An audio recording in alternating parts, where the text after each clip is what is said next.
Hello and welcome to this lecture. आज के इस लेक्चर में हम स्टार्ट करने जा रहे हैं हमारा चैप्टर नंबर 11, ठीक है, जिसका नाम है पॉइंटर।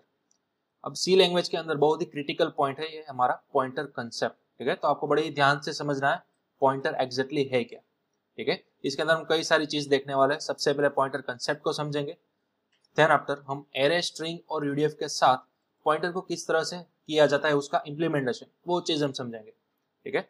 और वेरी फेमस कंसेप्ट है call by value and call by reference, उसको भी हम लास्ट में समझेंगे, ठीक है। तो चलिए स्टार्ट करते हैं हम डेव सी प्लस प्लस के अंदर। सबसे पहले मैंने एक एम्प्टी फाइल बनाकर रखी है hello.c, ठीक है। अब देखिए, सबसे पहले तो आप कोई भी वेरिएबल क्रिएट करते हो, ठीक है, ए, और देन आफ्टर ए के अंदर आपने कोई वैल्यू सेव करवा दी, फॉर एग्जांपल 5, ठीक है। तो माइट भी आपको मालूम होगा कि कोई भी प्रोग्रामिंग लैंग्वेज हो, जब भी आप कोई भी कितने भी वेरिएबल क्रिएट करते हो तो सभी वेरिएबल्स आपकी रैम के अंदर बनते हैं। कहां पर बनते हैं? रैम के अंदर, ठीक है। तो सपोज आपने यहाँ पर 10 वेरिएबल क्रिएट कर लिए, तो वो 10 वेरिएबल्स आपके कहां पर बनेंगे? रैम के अंदर, मेमोरी के अंदर बनेंगे। अब ऑब्वियसली सपोज इमेजिन कीजिए आपकी रैम है, ठीक है, वो है आपकी 4 GB की, ठीक है। अब रैम है आपके पास 4 GB की, लेकिन एक वेरिएबल बनाया आपने इंटीजर टाइप का, ठीक है। तो इंटीजर का एक वेरिएबल आप क्रिएट करते हो, तो वो वेरिएबल, जैसा कि मैंने अभी अभी बोला, रैम के अंदर स्टोर होता है। तो रैम के अंदर स्टोर होने के बाद वो वेरिएबल कितनी जगह एक्वायर कर लेगा, ठीक है, कितनी जगह रोक लेगा।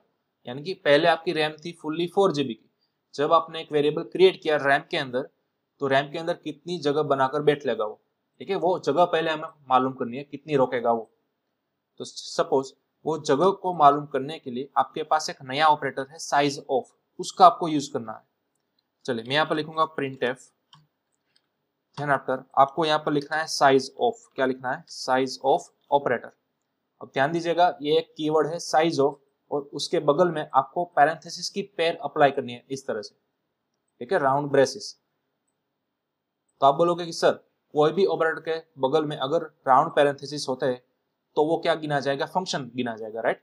लेकिन ये आपको दिख रहा है फंक्शन की तरह, लेकिन एक्चुअली में है एक ऑपरेटर, ठीक है, साइज ऑफ ऑपरेटर बोला जाता है। अब इसका काम क्या होता है? साइज ऑफ के अंदर आप यहाँ पर ब्रैकेट्स के अंदर कोई भी वैल्यू या फिर कोई भी वेरिएबल आप पास करोगे, तो वो वेरिएबल रैम के अंदर कितनी जगह रोक कर बैठा हुआ है वो जगह आपको रिवील कर देगा, एक्सप्लोर कर देगा, ठीक है। हमारा गोल तो यही था ना इंटेलिजेंटली, कि इंटीजर ए आपने जो वेरिएबल बनाया हुआ है वो रैम के अंदर कितनी जगह रॉक कर रहा है, ठीक है, कितनी जगह एक्वायर कर रहा है, वो हमें फाइंड आउट करनी थी। तो हम वो इजीली फाइंड आउट कर सकते हैं साइज ऑफ की मदद से। अब साइज ऑफ जो है वो हमें आउटपुट के अंदर देगा कोई इंटीजर वैल्यू, ठीक है। अब इंटीजर वैल्यू को रिप्रेजेंट करने के लिए हम यहाँ पर क्या लिखते थे? %d, ठीक है। तो चलिए अब मैंने फाइल को सेव किया, कंपाइल एंड रन किया, तो अब साइज ऑफ मुझे क्या देगा? ए की वैल्यू रैम के अंदर कितनी है वो यहाँ पर मुझे रिटर्न कर दी, देखिए 4, ठीक है। यानी कि ए नाम का जो इंटीजर वेरिएबल हमने अभी अभी बनाया था वो रैम के अंदर 4 बाइट्स रोककर बन रहा है, ठीक है। जो 4 आया है उसका टाइप क्या होगा? बाइट्स, ठीक है। तो हम सभी को मालूम है बाइट्स यानी कि क्या। चलिए मैं यहाँ पर मल्टी लाइन कमेंट्स के अंदर लिख देता हूं। अब सपोज देखिए, अगर 1 बाइट आता था आपका आउटपुट, ठीक है, तो 1 बाइट रैम के अंदर 8 बिट्स रोककर बैठता था, ठीक है। 1 बाइट का मतलब होता है 8 बिट्स, ठीक है। सबसे पहले मैं आपको सभी कन्वर्जेशन बता दूंगा यहाँ पर। उसी तरह से 1 KB यानी कि किलो बाइट्स, उसका कन्वर्जन क्या होता है? 1024 बाइट्स, ठीक है। उसी तरह अगर आप आगे बढ़ते हो 1 MB की तरफ, तो 1 MB यानी कि क्या होगा? 1024 KB, ठीक है।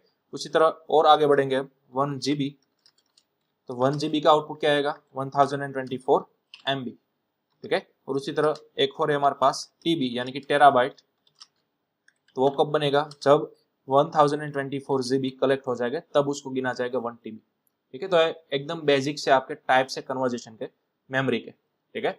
तो हमारा इंटीजर वेरिएबल आप कोई भी बनाओ, उसके अंदर डजंट मैटर आप कितनी चाहो उतनी वैल्यू स्टोर करा दो, ठीक है। लेकिन वो साइज कितनी रोक कर बैठेगा रैम के अंदर? 4 बाइट्स, ठीक है। चलिए अगेन मैंने फाइल को किया सेव, कंपाइल एंड रन, तो अब आप यहाँ पर देख सकते हो 4 बाइट्स आपको देखने को मिल गया, ठीक है। तो कोई भी वेरिएबल्स हो वो रैम के अंदर कितनी जगह रोक कर बैठता है, ठीक है, वो आप बड़ी आसानी से निकाल सकते हो साइज ऑफ ऑपरेटर की मदद से, ठीक है। तो इसको आपको नोट डाउन कर लेना है। यहाँ पर जरूरी नहीं है कि आपको वैल्यू प्रोवाइड करनी है, कदाच आप वैल्यू प्रोवाइड नहीं कर दे, ठीक है, फिर भी आपको आउटपुट के अंदर 4 मिल जाएगा, ओके।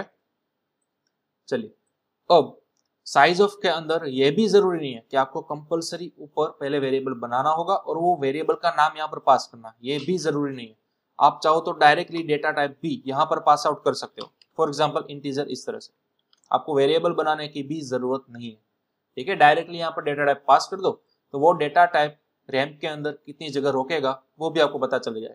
तो हमें मालूम है कि आउटपुट 4 ही आने वाला है, ठीक है। तो यहाँ पर आप देख सकते हो 4, ओके। तो चलिए उसी तरह से आप देखते हैं फ्लोट, ठीक है। फ्लोट हमें कितना आउटपुट देगा, यानी कि फ्लोट कितनी जगह पर बनाकर रोकता है रैम के अंदर। तो देखिए फ्लोट का भी आउटपुट क्या आया, 4 बाइट्स, ठीक है। अब सपोज मेरे पास है एक और डेटा टाइप कैरेक्टर, ठीक है। तो चलिए देखते हैं कैरेक्टर कितनी जगह रोकता है। तो यहाँ पर आप देख सकते हो कैरेक्टर एक जगह रोकता है, यानी कि 1 बाइट, राइट। कैरेक्टर सिर्फ और सिर्फ 1 ही बाइट रैम के अंदर एज्यूम करता है, एक्वायर करता है, ठीक है। लेकिन अगर आप कोई स्ट्रिंग बनाते हो, फॉर एग्जाम्पल मैंने कोई स्ट्रिंग बना दी, ठीक है। यहाँ पर मैंने साइज दे दी 100 की, चलो इस तरह से मैंने इनिशियलाइज कर दी, ठीक है। 100 की साइज दे दी। तो अब अगर मैं n की वैल्यू निकालना चाहता हूँ कि अब ये n नाम का जो वेरिएबल है वो रैम के अंदर कितनी साइज रोक कर बैठता है, ठीक है। तो चलिए अब देखते हैं, सेव कंपाइल एंड रन। तो देखिए आपको 100 बाइट्स निकल कर आया।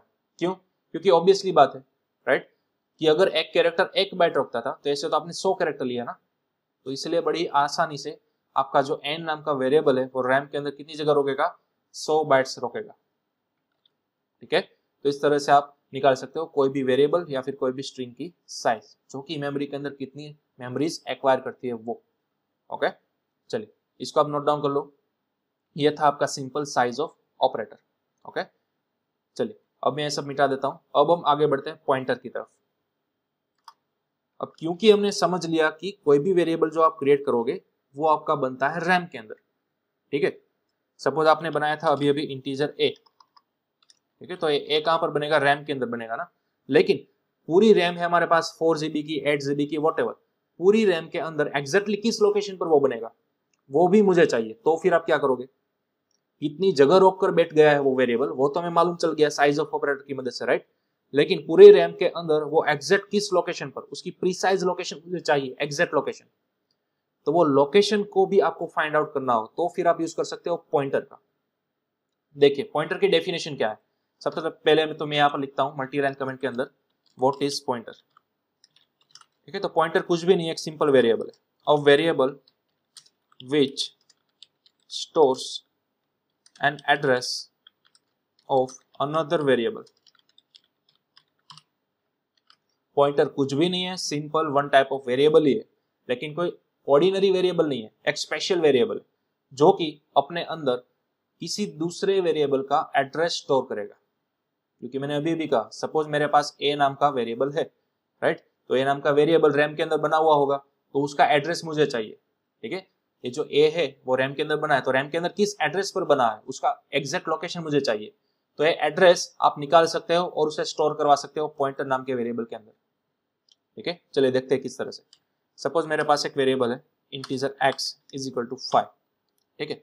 अब x का एड्रेस मुझे चाहिए तो आप उसे प्रिंट करवा सकते हो।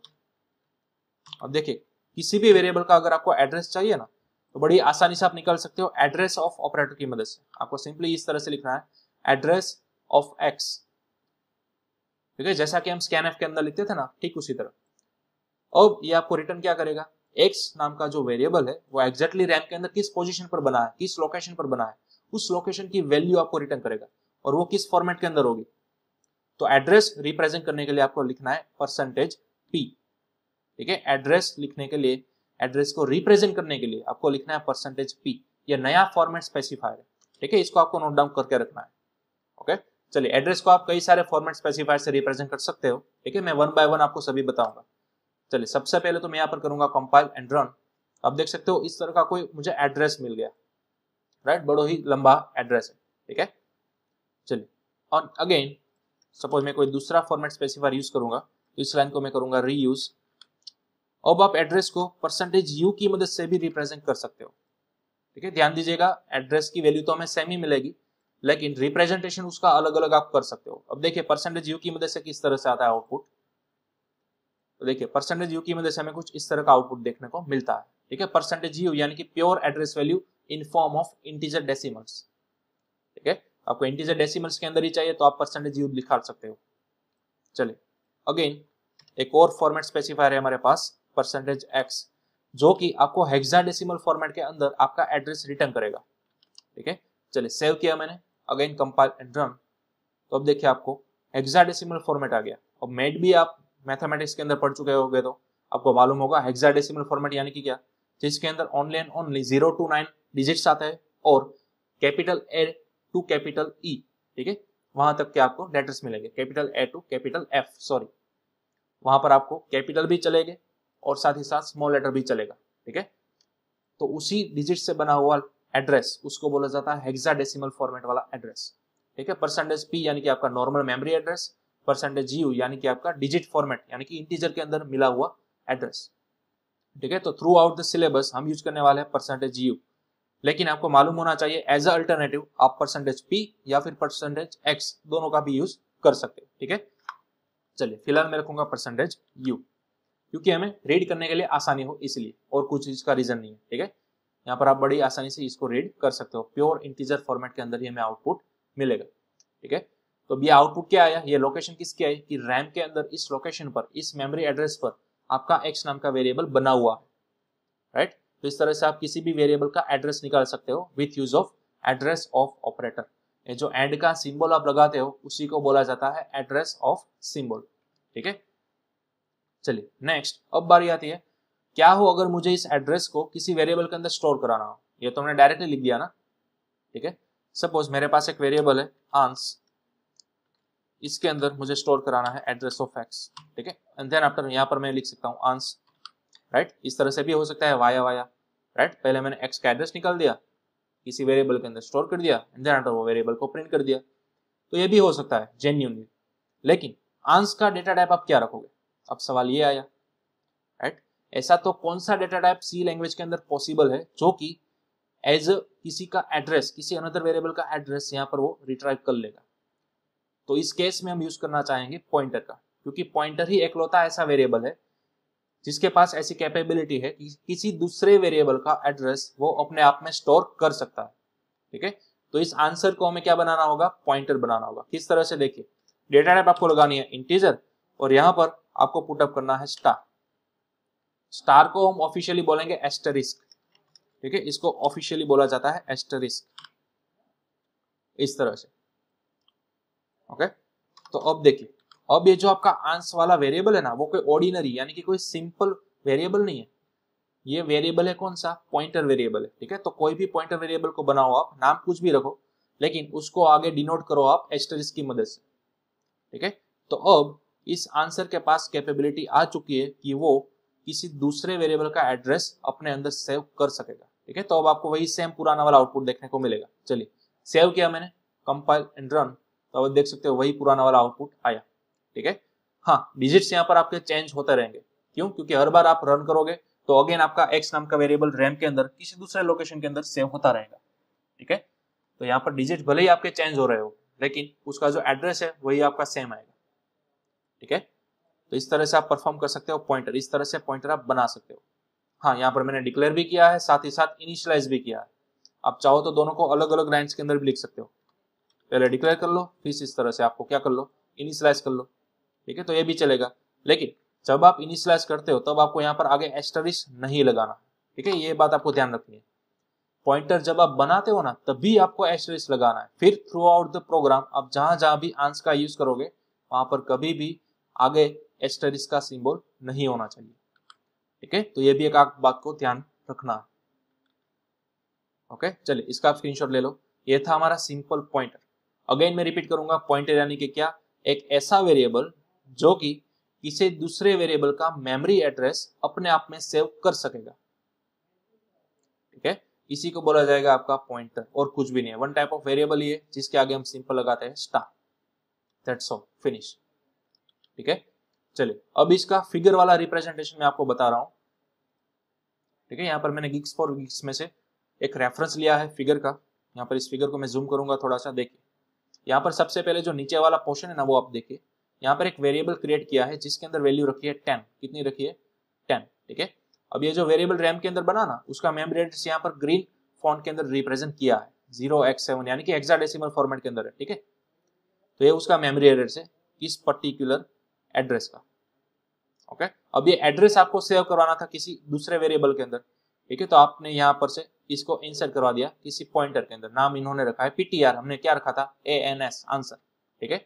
तो अब इस वेरिएबल का ये जो एड्रेस था वो किसी दूसरे वेरिएबल के अंदर सेव हो गया एज अ वैल्यू, ठीक है। और हाँ, कोई भी वेरिएबल बनाओ फिर भले ही वो पॉइंटर हो तो उसका तो अपना क्या होगा, एक अलग से एड्रेस होगा ही, ठीक है। तो फिलहाल हमें इसको नोटिस में नहीं लेना है, हमें फिलहाल क्या नोटिस में लेना था, ये जो पर्टिकुलर हमने वेरिएबल बनाया है ना उसका मेमोरी एड्रेस हमें नोटिस में लेना है, और ये मेमोरी एड्रेस हमें सेव करवाना था, तो इसीलिए तो हमने नया क्या बनाया था, पॉइंटर बनाया था, ठीक है। तो अब ये जो एड्रेस है वो इस पॉइंटर के अंदर क्या हो जाएगा, सेव हो जाएगा, ठीक है। तो वही हमने किया अभी अभी, देखिए, ठीक है। ये जो x का एड्रेस था वो आपने सेव करवा लिया किसी पॉइंटर के अंदर, तो x की सपोज मेमोरी एड्रेस कोई भी है, ठीक है, मैंने यहाँ पर कोई रैंडमली लिख चुका, तो अब ये एड्रेस वैल्यू x की आंस के अंदर चली गई, दैट्स ऑल, ठीक है। तो इसलिए आपको जब भी आंस प्रिंट कराते हो तब आपको इस टाइप की कोई वैल्यू दिखेगी, ठीक है। तो ये था आपका सिंपल कंसेप्ट पॉइंटर का। अब पॉइंटर की मदद से, यानी कि ये जो आंसर हमने लिखा ना उसकी मदद से आप x के अंदर मौजूद वैल्यू को भी रिट्राइव कर सकते हो। अगेन आंस की मदद से आप x के अंदर मौजूद वैल्यू जो थी ना 5 उसको भी क्या कर सकोगे, एक्सेस कर सकोगे, ठीक है। किस तरह से, देखिए, सपोज आंस की वैल्यू क्या है, चलिए मैं फिर से लिख रहा हूं यहां पर कमेंट के अंदर, आंस की वैल्यू क्या थी, एड्रेस ऑफ x, राइट। तो एड्रेस ऑफ x यानी कि क्या, जो x की मेमोरी एड्रेस है वो, सपोज x की मेमोरी एड्रेस हमें कुछ इस तरह की मिल गई, ठीक है। तो ये पूरा एड्रेस आंस के अंदर सेव हो गया, तो इसलिए हमें यहाँ पर आंस की वैल्यू क्या मिल रही थी, ये मिल रही थी, राइट। चलिए अब हमें इस वाली लाइन को प्रिंट कराने के बाद ये वाली वैल्यू मिल गई आंस की, सिंपल, यही तो हो रहा था, ठीक है। चलिए एक बार और वेरीफाई कर लेते हैं, देखिए ये वाली कुछ वैल्यू मिल गई रैंडम, ठीक है। अब हमें क्या करना है, अब इस मेमोरी एड्रेस के थ्रू हमें x तक पहुंचना है और x की वैल्यू को प्रिंट करना है। अब ऑब्वियसली मैं एक एग्जांपल दूंगा, अगर आप कोई अपने फ्रेंड के घर पे जाना चाहते हो, ठीक है, तो आपके पास उस फ्रेंड का घर नंबर होना चाहिए, तभी आप उसके घर तक पहुंच सकोगे, राइट। सपोज आप कोई ऐसे रो हाउस के अंदर चले जाते हो, वहां पर 1000 होम्स है, ठीक है, 1000 मकान अवेलेबल है, घर अवेलेबल है, तो वहां पर आप ढूंढने नहीं बैठोगे डोर बाय डोर कि तुम कहाँ पर रहते हो, तुम कहाँ पर रहते हो, नहीं, आपके पास अपने फ्रेंड का कंपलसरी क्या होना चाहिए, घर नंबर होना ही चाहिए। अगर आपके पास घर नंबर मिल गया आपको, ठीक है, तो उस घर नंबर के अंदर बताए गए आपके फ्रेंड तक आप पहुंच सकोगे। तो वही वाला सिनेरियो आपको यहाँ पर रिपीट करना है। अब हमारे पास घर नंबर तो मिल गया, देखिए, यानी कि हमारा मेमोरी एड्रेस मिल गया, ठीक है। अब मेमोरी एड्रेस पर मौजूद इस 5 तक हमें पहुंचना था, ठीक है, तो वो किस तरह से पहुंचेंगे, देखिए, आपको अगेन लिखना है printf, ठीक है। आपको प्रिंट क्या करवाना है, आंस के अंदर मौजूद वैल्यू, ठीक है, आंस के अंदर मौजूद वैल्यू फिलहाल क्या है, ये वैल्यू है, राइट, एड्रेस वैल्यू, लेकिन आपको इस एड्रेस पर मौजूद उसकी वैल्यू तक पहुंचना है, यानी कि 5 तक। तो आपको यहाँ पर सिंपल लगाना है एस्टरिस्क। अगेन देखिए, अब इसको ध्यान से समझिएगा, अगर किसी पॉइंटर के आगे आप एस्टरिस्क लगाते हो, यानी कि आप इनडायरेक्टली बोल रहे हो वैल्यू ऑफ आंस, ठीक है, वैल्यू ऑफ आंस आपने बता दिया। वैल्यू ऑफ आंस यानी कि क्या, तो कि इस एड्रेस पर मौजूद ये जो 5 आपकी वैल्यू है ना वो, ठीक है, देखिए इसको पढ़ा जाएगा वैल्यू ऑफ आंस। जब आप क्रिएट करते थे ना उसको क्या पढ़ा जाएगा, पॉइंटर आंस, ठीक है। प्रोनाउंसिएशन में आप खास ध्यान दीजिएगा, पॉइंटर ऑफ आंस। इस तरह से जब भी आप डिक्लेयर करते हो तो उसको पढ़ा जाएगा पॉइंटर ऑफ आंस, लेकिन जब आप उसको यूज करोगे इस तरह से तब आपको बोला जाएगा वैल्यू ऑफ आंस, तब आपको इसको पढ़ना है क्या, वैल्यू ऑफ आंस, ठीक है। अब एग्जैक्ट इसका मीनिंग क्या है, देखिए, आपने लिखा है वैल्यू ऑफ आंस, ठीक है। तो पहले तो देखिए इसको हम ब्रेक डाउन करेंगे 2 पार्ट के अंदर, एक पार्ट है हमारा पॉइंटर वाला, ये वाला वैल्यू, और दूसरा पार्ट है हमारा आंस।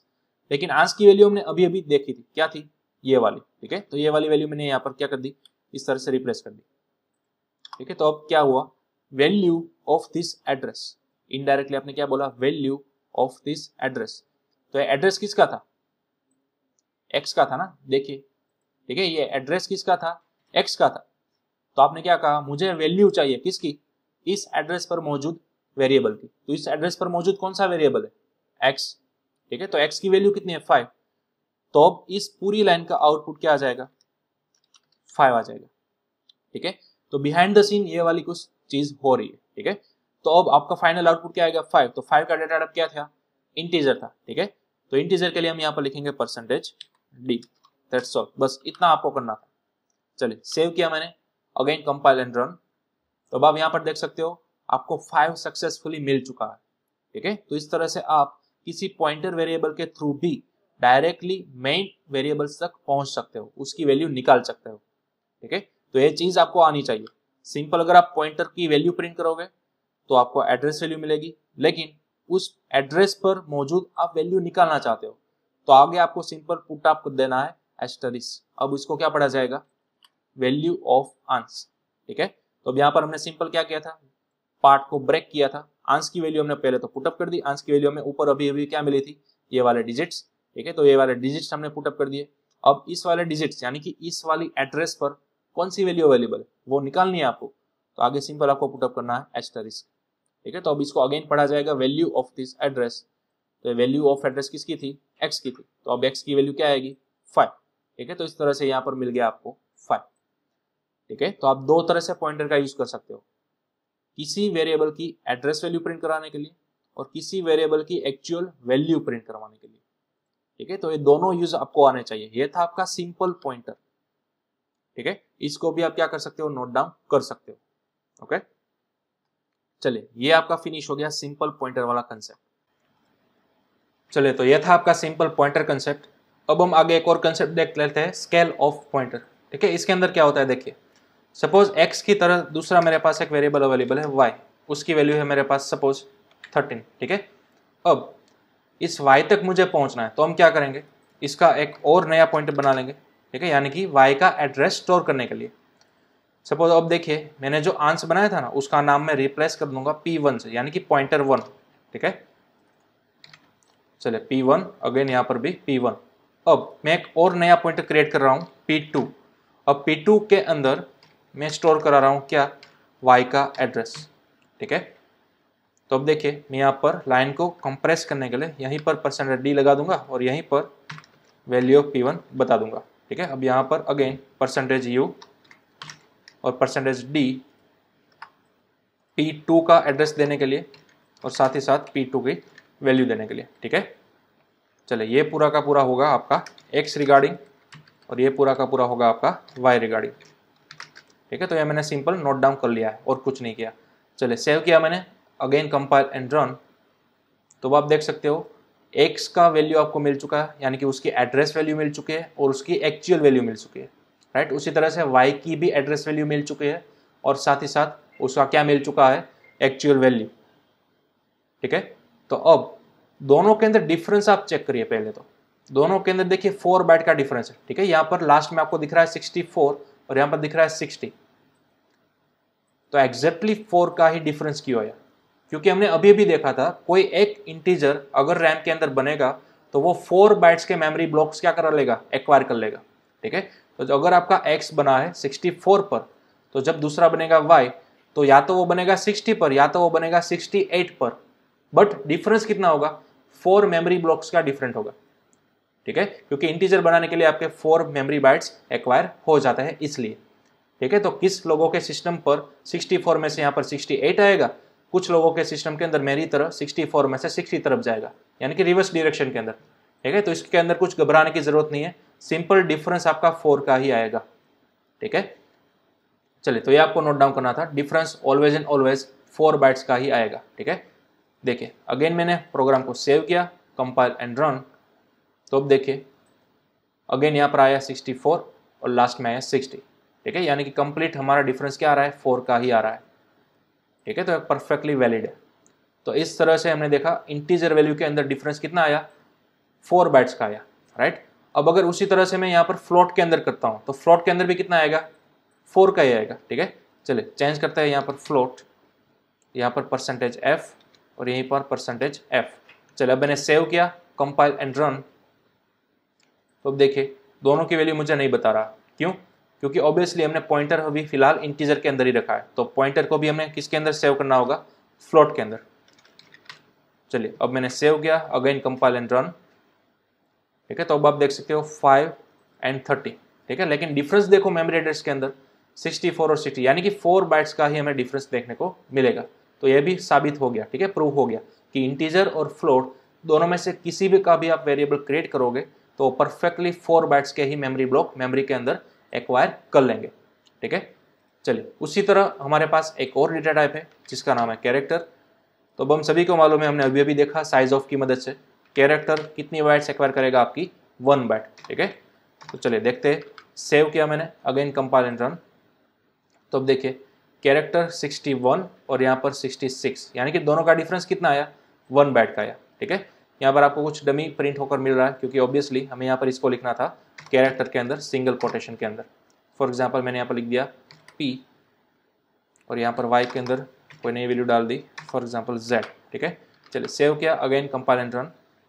तो अब देखिए आपको P और Z सक्सेसफुल वैल्यू मिल चुकी है, लेकिन दोनों का डिफरेंस मेमोरी के अंदर कितना आया, 1 बाइट का आया, ठीक है।